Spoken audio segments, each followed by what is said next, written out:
금리를 너무 안 올려서 인플레가 너무 올 위험, 너무 올려서 침체가 올 위험. 계속 말씀을 드리지만은 저는 아주 그냥 뜨뜻미지근하게 잘 가고 있는 걸로 생각을 하고 있어서 그런 우려는 좀 과한 게 아닌가라고 생각을 합니다. 결국에 우리가 인플레가 높은 걸 걱정하는 거라든지 고용시장이라든지 여러 가지 매크로 데이터들을 보고서 우리가 정말 침체가 오고 있는 건지 아닌 건지 데이터를 보는 게 저는 제일 크다라고 생각을 하거든요. 비록 뭐 일시적으로는 데이터가 안 나오면은 오히려 그것 때문에 금리가 좀 빠져서 시장이 환호할 수도 있는데 그보다는 침체로 가느냐 아니냐가 훨씬 더 중요하다. 잘 나와주는 게 중요하다라고. 근데 최소한 침체를 피할 수 있는 수준 정도의 그런 뭐 미지근한 네. 정도의 데이터는 계속해서 나와주는 것이 더 좋다라고. 근데 그 실업이 급증한다 그러면은 곧바로 침체 걱정을 하고 증시는 안 좋게 반응을 할 것이다라고 저는 생각을 하거든요. 너무 그 감속의 속도가 빨라버리면은 오히려 안 좋고 지금처럼 천천히 내려와 주는 것이 사실은 제일 좋다.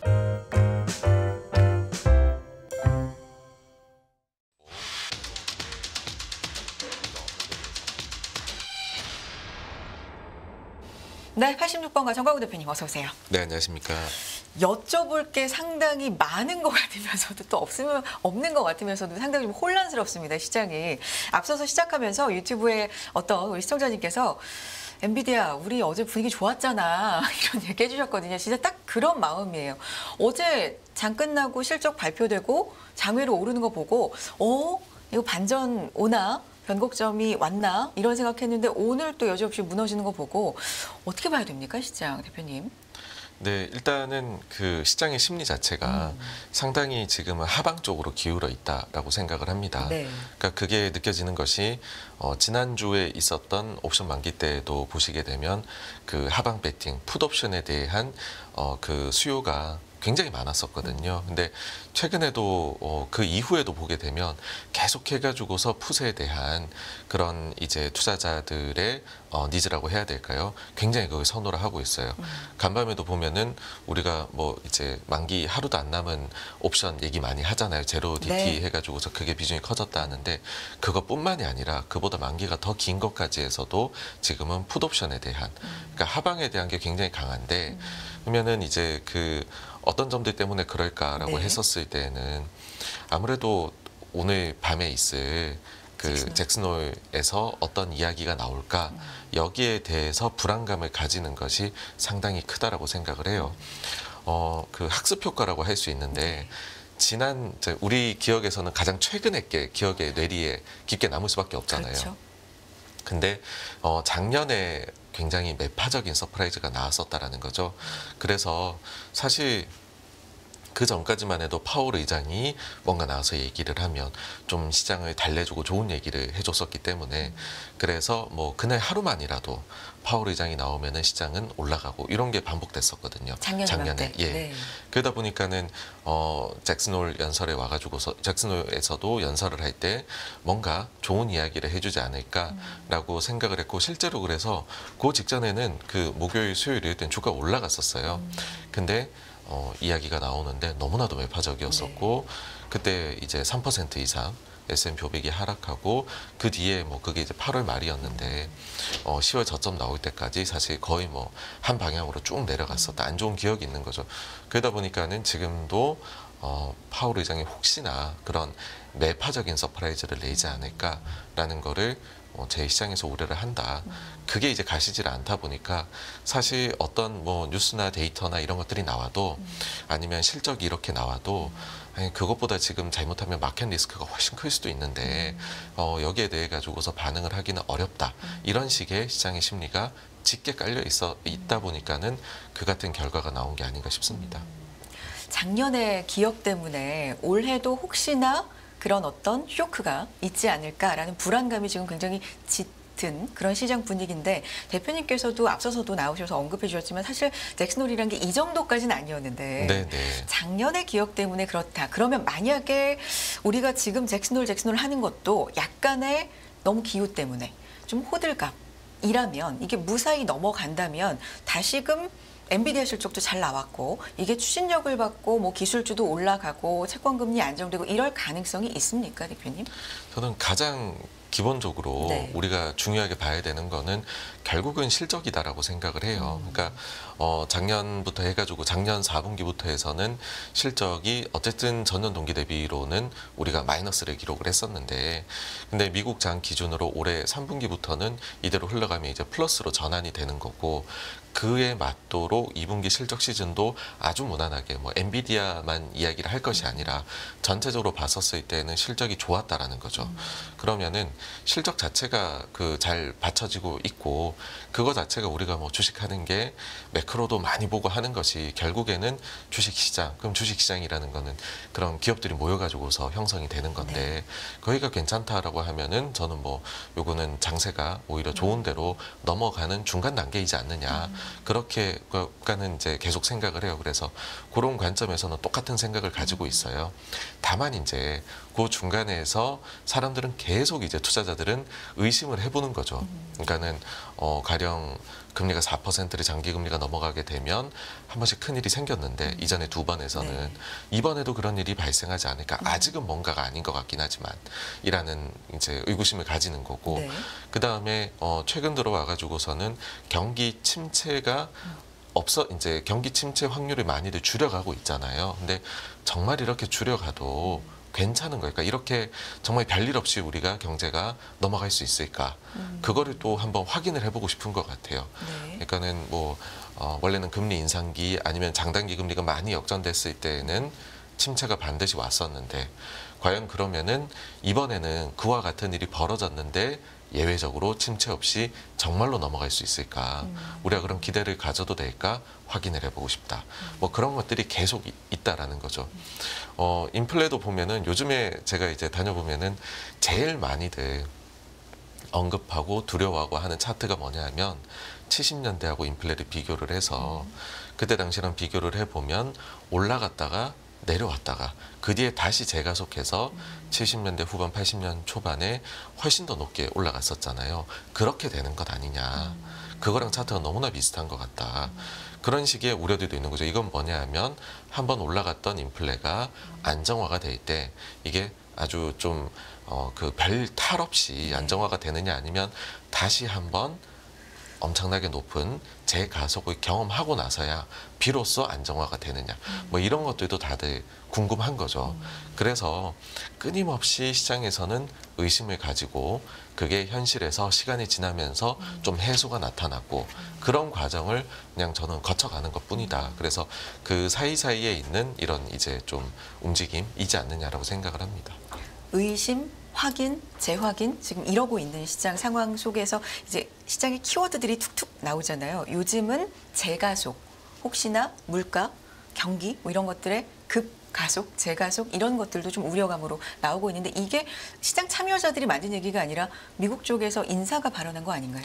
네, 연준 인사들이 네. 이렇게 얘기를 한 건데요. 네. 그러니까 최근에 금리가 많이 올라갔죠. 네. 근데 여기에 대해 가지고서 과연 연준 인사들은 어떻게 평가를 할 것이냐, 거기에 대해서 투자자들이 또 관심이 많이 가졌는데, 최근 한 이틀 동안 나온 발언들을 정리를 해보면 일단은 그 마킨 같은 경우에는 나와가지고서 현재의 그 이제 금리의 움직임이 이게 뭔가 그 부적절해 보이지 않는다라는 거죠. 단 앞에 가정을 깐 것이 뭐냐 하면 인플레가 계속해서 높을 것이라는 생각, 그 다음에 경제가 재가속하고 있다라는 그런 이제 특히나 소매 판매 쪽에서, 그러니까 최근 나왔던 소비 데이터가 좋았었잖아요. 네.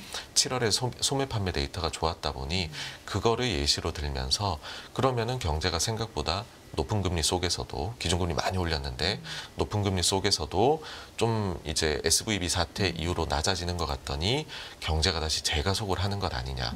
그러면은 금리 자체도 우리가 예전에 생각했던 것보다는 더 높은 금리가 더 오래 가야 되는 게 정당화되는 것 아니냐라고 얘기를 하는 거죠. 그리고 간밤에도 보시게 되면은 이제 수장 콜린스 총재 같은 경우에도 이 인사는 당초에는 비리기로 분류되는 인사거든요. 근데 간밤에 나온 멘트는 매파적이었어요. 그러니까 어떤 거냐 하면은 금리를 더 올려야 될 수도 있다. 왜냐하면 경기가 너무 좋으면은 인데, 그러면서 대표적으로 예시를 든 게 또 소매 판매거든요.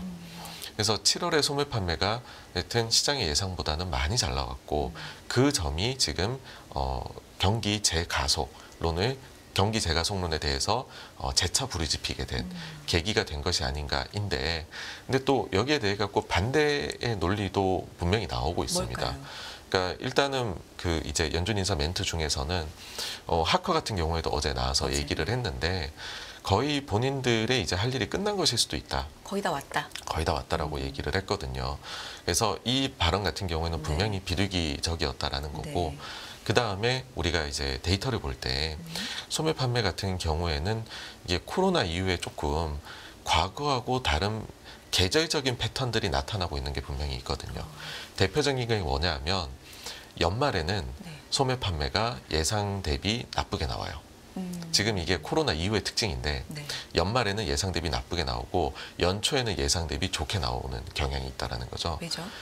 이거는 왜냐하면은 그 이제 코로나로 인해 가지고서 비대면으로 이렇게 이제 그 집에 있어야 되고 이런 게 많이 늘어났잖아요. 네. 근데 연말이 되면서 원래 같으면은 그 쇼핑 시즌이 존재를 하는데 그렇죠. 이제 그 코로나 이후로 그런 생활 패턴이 바뀌면서 그러면서 뭐 우리가 뭐 블랙 프라이데이뿐만 아니라 사이버 먼데이 이런 것들이 늘어났고 이제 그 리테일 회사들 같은 경우에도 소매 판매 회사들 같은 경우에도 그런 기간들을 뿌려가지고서 왜냐면은 그 기간 사이에는 공급망이나 이런 것들이 제대로 작동을 안 하니까 내가 원하는 물건을 블랙 프라이데이 때 딱 주문해서 받을 수도 없는 코로나 특수성이 있다 보니 이게 굉장히 뿌려져 있다라는 거죠, 쇼핑 시즌에. 기간 자체가 좀 네. 넓게. 근데 네. 그 소매 판매 데이터 나올 때에는 계절 조정치가 반영이 돼서 네. 과거 패턴이 반복될 것이다라는 게 가정이 들어가 있거든요. 그러다 보니 작년에 기억을 해보시면 작년 연말에 나온 소매 판매 데이터가 나빴어요. 예상 대비. 그러다 보니까는 침체의 신호다라는 얘기가 많이 나왔고, 근데 반대로 연초에는 또 좋아버린 거죠. 왜냐면은 이게 코로나 이후로 나타난 특징인데 사실은. 그러니까 사실은 알고 보면 무난히 왔는데 네. 연초에는 또 예상보다 좋았어요. 그러니까 그때는 무슨 얘기가 나왔냐 하면은 그것 때문에 금리가 올라가야 될 수도 있다라고 해서 특히 2월 달에 금리가 많이 올라갔었죠. 네. 그러면서 그 뒤에 SVB까지 이어졌었던 그게 있습니다. 그러니까 이번에는 소매 판매가 진짜 많이 좋다라는 이제 그 분석도 있고 네. 또 반대쪽에서는 그게 아니라 이번에 있었던 그 아마존 프라임데이가 생각보다 훨씬 더 이제 소위 흥해가지고서 그런 효과가 있는 것 같다. 근데 거기에서 이번에 뭐 할인이나 이런 것들이 훨씬 더 늘어났었고 뭐 이런 얘기들을 하면서 소비 자극이 일시적으로 그때로 오히려 돼서 8월 거를 끌어온 것 아니냐. 뭐 이런 얘기도 있단 말이죠. 그래서 아직 이 부분에 대해 가지고서는 사실 그런 것이 뭐 한 달치나 이런 걸 보고서 우리가 판단을 와 이건 되게 좋다라고 내리기는 그렇고 저는 이 데이터들을 총합적으로 봤었을 때는 그러니까 하나만 봐가지고선 좀 어렵다 생각을 하거든요. 총체적으로 봤었을 때는 그냥 여전히 뜨뜻미지근한 숫자가 나오고 있는 것이 아닌가라고 생각을 해요. 왜냐하면 소매 판매만 봤을 때는 뜨거운 것처럼 보이지만 근데 또 그 최근에 PMI가 나오는 거를 보면은 예상 대비 낮게 나온단 말이죠. 서비스 같은. 네. 네. 그러면은 그거 보면은 또 침체 걱정을 하시게 네. 돼요. 근데 그러고 나가지고서 또 고용 쪽의 데이터를 보게 되면은 그 신규 실업수당 청구 건수가 좀 올라갔다가 최근에 다시 좀 내려오고 있잖아요. 그럼 또 침체가 아닌 것처럼 보이다가 고용은 뜨겁구나. 네. 예. 그러다가 또 고용 데이터가 최근에 그 수정돼야 될 거에 대해 갖고서 1차 추정치가 나왔거든요.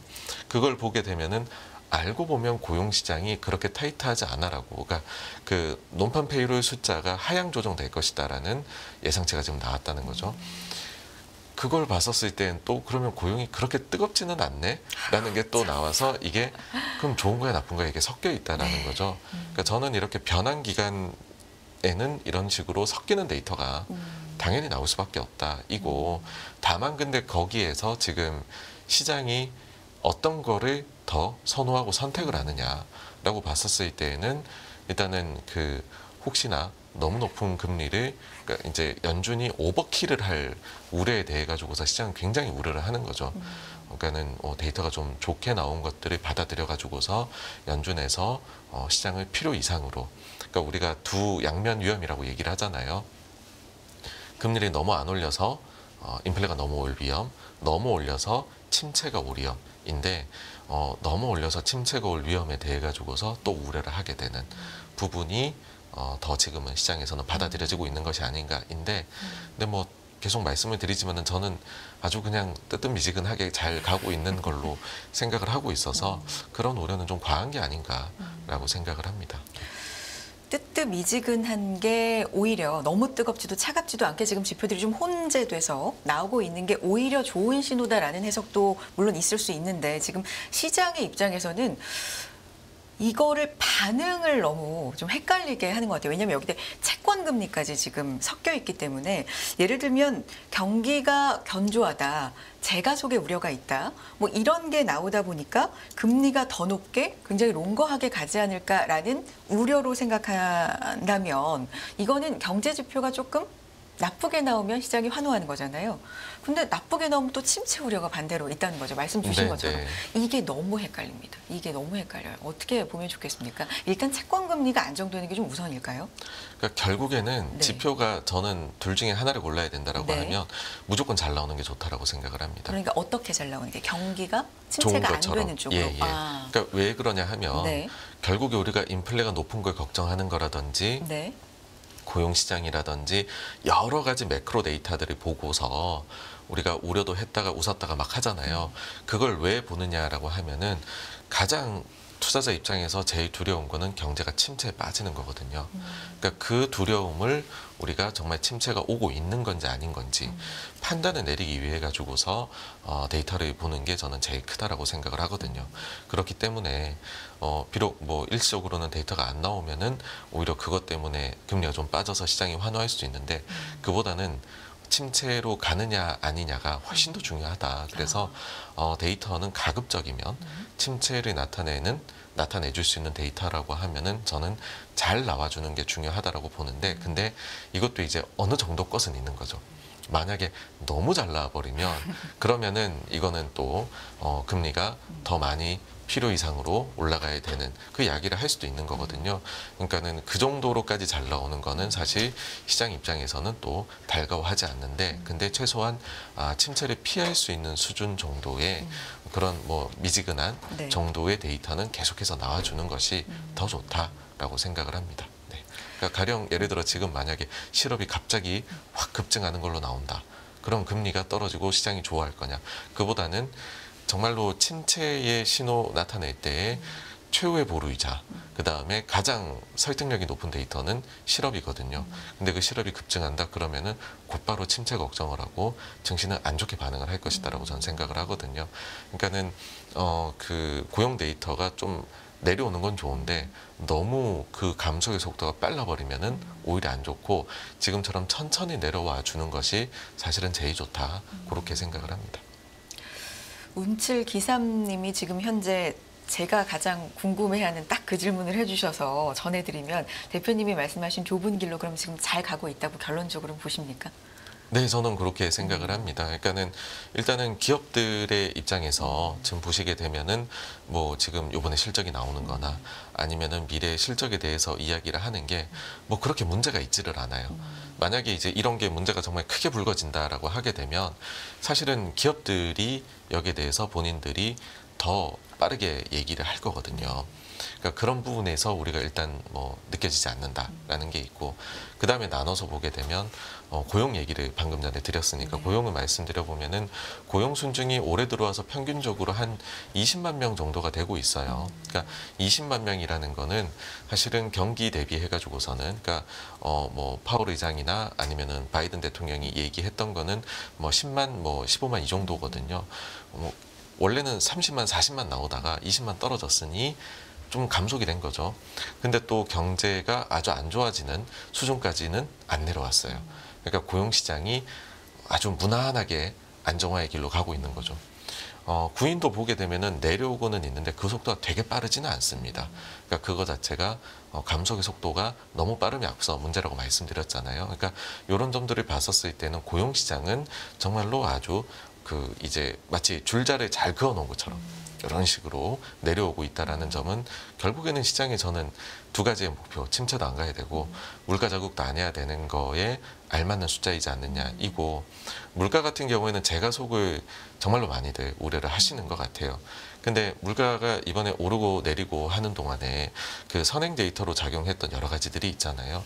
그걸 봤었을 때는 사실은 이제 그 베이스 효과 때문에 하반기에 특히 헤드라인 소비자 물가 지수는 조금 올라갈 수 있는데, 근데 그게 그렇게까지 올라갈 걸로는 예상이 안 되는 것이고, 오히려 그 뒤에는 안정화가 좀 빠르게 나타날 수도 있는 그런 상황이다라고 생각을 하거든요. 이달 말에 이제 PC 물가 지수가 나오게 될 텐데, 지금 뭐 이제 그 나우캐스팅에 나와 있는 예상치를 넣어가지고서 최근 3개월 뭐 전년 동기 대비 이런 거 아니고요.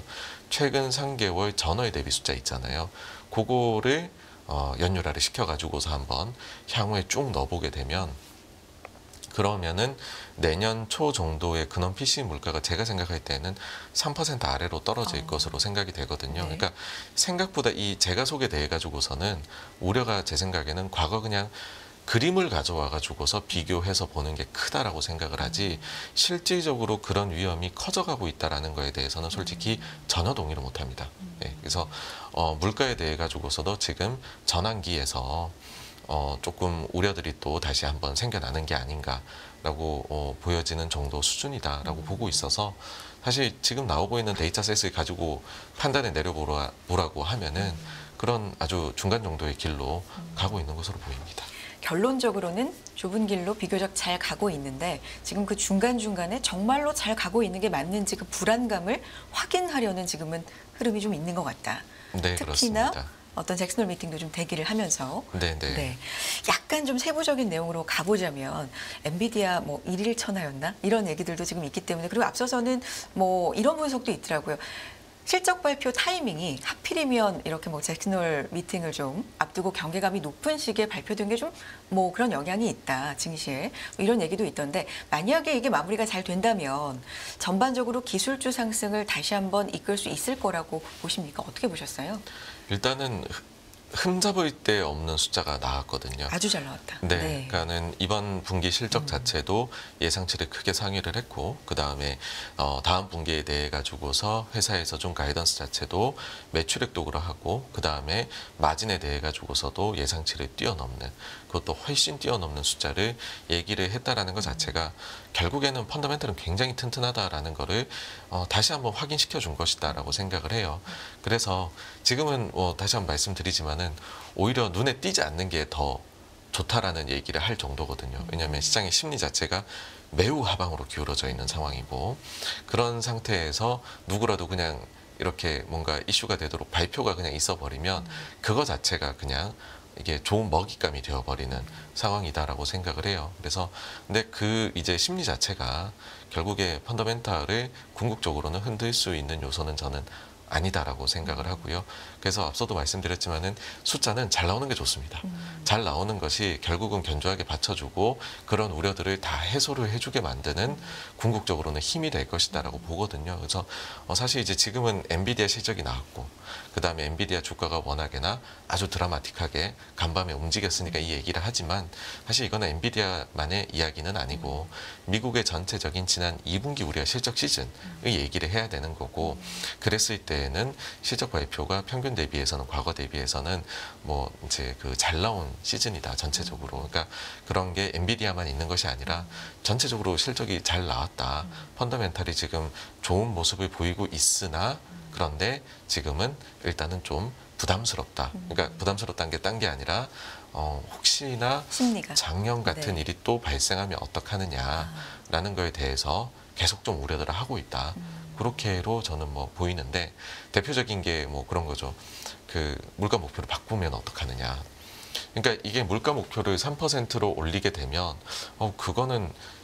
이거는 그러면은 그 연준을 비둘기로 봐야 돼, 매로 봐야 돼, 이런 것부터가 사람들이 의심을 하거든요. 그러니까 어떤 분들께서는 물가 목표를 올린다는 것 자체는 그러면 추가적으로, 그러니까 물가 목표 자체를 올려놨으니 추가적으로 이제 그 금리. 네. 정책 자체를 네. 더 타이트하게 할 필요는 없구나, 긴축적으로.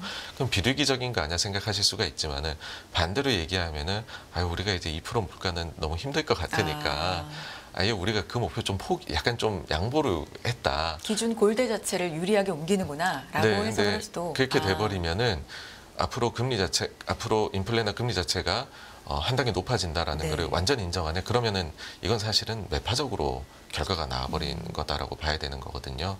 그래서 오히려 꼴대를 안 옮기겠다라고 얘기를 하는 것이 시장에는 더 안도감을 줄 수 있는 요소이고, 그리고 2%로 돌아갈 수 있다라는 생각을 여전히 하고 본인들 정책이 작동한다고 생각을 하는 거니 이게 오히려 더 그러니까는 이게 반대입니다. 그래서 받아들여야 될 게. 근데 최근에 그런 물가 목표를 옮기는 거에 대해 가지고서도 연준 위원들이 얘기를 하는데, 가령 예를 들면은 뭐 박긴 같은 경우에 좀 매파적인 발언을 최근에 했잖아요. 근데 물가 목표에 대해 가지고서는 그게 유니콘이 아니다라고 얘기를 해요. 2%에 대해서. 얼마 전까지도 2% 했다라는 거죠. 그러니까 2%로 너무 못 따라간다라고 생각을 하지 말라는 거고, 그렇게 돌아갈 수도 있다라는 거고, 지금 와중에서 꼴대로 옮기는 거는 부적절해 보인다라는 식으로. 그 다음에 제임스 블라드도 이제 현역에서 물러났지만 이제 뭐 예를 들어 중립금리에 대해 가지고서는 불확실성이 많은 거다라고 얘기를 하거든요. 그러니까 사실 중립금리라는 것 자체가 어떻게 계산하느냐에 따라 가지고서도 과거의 거에 대해서도 우리가 산출되는 값이 다 달라요. 그러니까 이게 우리가 정확히 뭐 10년물 금리는 오늘 몇 %였어 이런 식으로 나오는 게 아니다라는 거죠. 근데 이걸 가지고서 정책에 너무 녹여내는 거, 특히나 장기적인 본인들의 목표에 네. 이거를 넣는 것 자체는 연준 입장에서는 사실은 굉장한 부담 요인이 될 수 있는 거라, 지금까지도 또 여기에 대해서 부정적으로 얘기한 인사들이 많기 때문에 저는 사실 이게 바뀐다라고 보는 거는 그럴 가능성 좀 낮지 않느냐라고 그렇게 생각을 합니다. 알겠습니다. 대표님 간단히 이제 다음 주에 또 모실 텐데 이 잭슨홀을 마치고 나면 다음은 또 초점을 어디에 맞춰서 볼까요, 우리가? 이제 계속해서 연달아 질문이 있는 거죠. 네. 다음 주가 되면 PC 물가지수 나올 텐데 그게 괜찮을까? 네. 그 다음에는 또 고용 데이터 나오거든요. 네. 고용 시장은 좀 적절하게 둔화가 잘 되고 있을까? 그러고 나면은 소비자 물가지수가 나옵니다. 그럼 이제 소비자 물가지수 재가속된다는데 정말 괜찮은 걸까? 그러고 나면 FOMC 회의 있거든요. 그 사이에 또 소매 판매가 나오죠. 그 뒤에 또 PC가 나오고, 그러니까 그런 식으로 매주 뭐가 나와요. 데이터. 네, 그거를 이제 확인하고 싶어 할 것 같습니다. 알겠습니다.